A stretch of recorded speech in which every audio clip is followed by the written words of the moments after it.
Gabriela, fala para a turma, assim, dá alguns exemplos, porque quando a gente fala isso, é uma coisa que eu sinto muito quando a gente, por exemplo, a gente tem que adequar a produção à realidade da fazenda e tudo mais, mas em termos práticos, você consegue dar alguns exemplos para a gente de quando você recomenda comprar volumoso fora, quando você recomenda fazer silagem de capim, quando você recomenda silagem de milho, quando você recomenda resíduo de mandioca, não é isso que chama? Tem de mandioca, tem de algodão, tem de Você traz para a gente assim, alguns exemplos na prática para quem está escutando, ele conseguir entender, olha, na minha casa eu acho que está mais para esse lado que a Gabriela está falando, então eu vou fazer mais ou menos o que ela está querendo, lógico que com o seu técnico, né? Mas para ter algumas ideias eu acho bacana a gente materializar esse tipo de diferenciação para o produtor. Sim, então, assim, pensando no volumoso de seca, mais como hoje é silagem de milho. O que eu preciso para colocar silagem de milho na minha fazenda? Primeira coisa, eu preciso ter vacas que vão pagar essa conta. Tendo isso, eu preciso de uma área plana, que seja tratorável, porque eu vou ter que plantar e colher com trator. Então, esse é um dos principais pontos para a gente colocar o milho na fazenda. A outra coisa é chuva. A gente tem, igual as regiões ali de Teófilo Otoni, as chuvas não são durante a época das águas todas, né? Aqui, para nós, mais para baixo, no sul de Minas, a gente já tem uma constância maior em chuva. Então, preciso que chova pelo menos 600 milímetros na minha região para eu plantar o milho. E uma coisa que os produtores lá do norte têm muita dificuldade eu preciso ou ter um maquinário na minha fazenda para plantar e para colher, ou eu preciso ter prestador de serviço na minha região. E lá nessas regiões, a gente tem muita dificuldade com isso. Então, às vezes, o cara quer plantar, quer produzir, mas não consegue maquinário para colher. E, assim, um maquinário bom, prestador de serviço na hora certa, ele vai definir ali o volumoso que você vai ter para tratar das vacas o ano todo. A gente não pode errar nisso. O capiaçu surgiu aí, as diversas capineiras também, além do capiaçu. Só voltando um pouquinho aqui, Gabriela, ajuda a gente.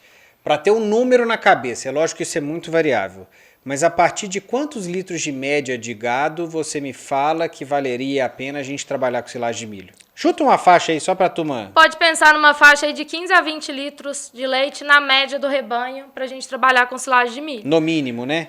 E aí é importante a gente pensar em produtividade do milho. Então, a gente vai plantar, eu preciso de uma área que atenda todos os meus animais e a produtividade do milho vai ser entre 40 a 50 toneladas por hectare. Então, para produtores que têm uma área menor ou têm fazenda grande, mas muito morrada, com pouca área para plantar, o capiaçu veio como alternativa boa, porque eu consigo maior produção de volumoso por área. Então, a gente fala em capiaçu, a gente coloca 150 toneladas por hectare na média. Então, pensando em volumoso, na seca a gente tem silagem de milho, a capineira e a cana. E aí o maior desafio da cana a gente precisa fazer o corte diário dela. E no momento que a gente está enfrentando com dificuldade de mão de obra, a gente está vendo cada vez mais as fazendas reduzindo os canaviais. Então, deixando de plantar porque precisa cortar todos os dias. A silagem de milho e o capim a gente consegue ensilar, colocar ele no silo e ir tirando dia a dia. A cana, silagem de cana é muito ruim. Então, a gente precisa cortar e fazer esse corte diário, precisa ter alguém na fazenda, a mão de obra para isso. E isso entra, na hora que a gente avalia o perfil do produtor, para a gente pensar qual o volumoso que ele vai plantar, isso tudo entra. Então, não é somente a terra, né? O produtor precisa estar disposto. Eu não tenho área, eu tenho área muito pequena, mas eu não consigo maquinário para colher o capiaçu. A gente recomenda cana.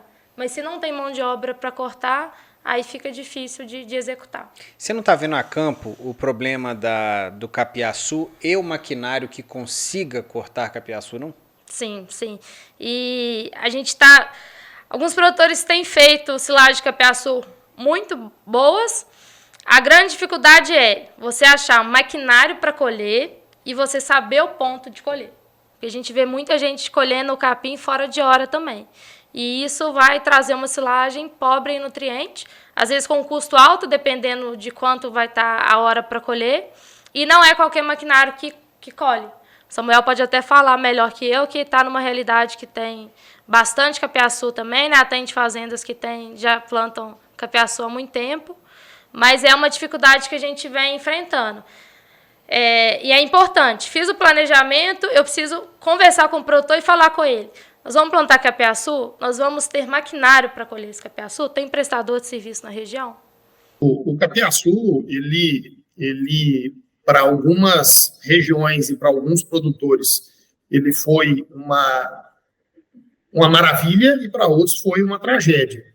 E para muitos que o capiaçu foi uma tragédia, foi exatamente por essa falta de entender em que momento que ia colher, faltou um maquinário, o trator precisa de ser um trator maior, precisa de ter redutor, a máquina precisa de ser uma máquina de área total, não é a mesma máquina que vai colher milho, né? Então, são vários detalhezinhos que têm que ser discutidos junto com o técnico na hora de fazer o planejamento de volumoso, né? Então, eu tenho essa capacidade para fazer isso ou não? 150 toneladas por hectare é uma quantidade muito grande de volumoso, né? A Gabriela comentou aí, milho vai ficar na casa de 40, 50 toneladas. Bem feito, né? O que mais mal feito vai colher 15, 20, às vezes 30, né? Tem muita gente colhendo 25, 30 toneladas por hectare, que não faz bem feito. E aí, eu vou até discordar um pouquinho do assunto que vocês estavam falando de a silagem de milho ela é cara, por quanto de leite eu preciso de uma vaca. Na verdade, qualquer volumoso ele pode ficar caro. Se você olhar, o capiaçu é caro? É caro.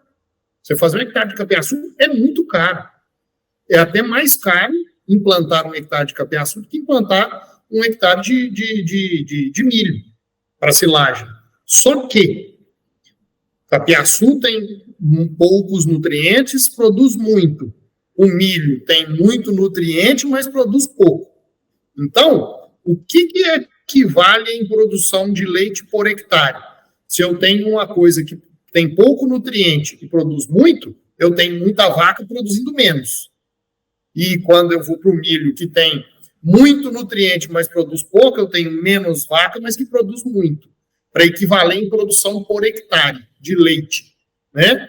Agora, se eu erro na produção do milho, ou mesmo que eu erre na produção da capineira, isso vai me trazer o quê? Um volumoso muito caro. Aí a vaca pode produzir o tanto que for. Não vai pagar a conta, seja milho ou seja capiaçu. Então a gente tem que se atentar a isso aí. Para a comida ficar barata, eu tenho que produzir muito bem. E eu tenho que colher muito bem também.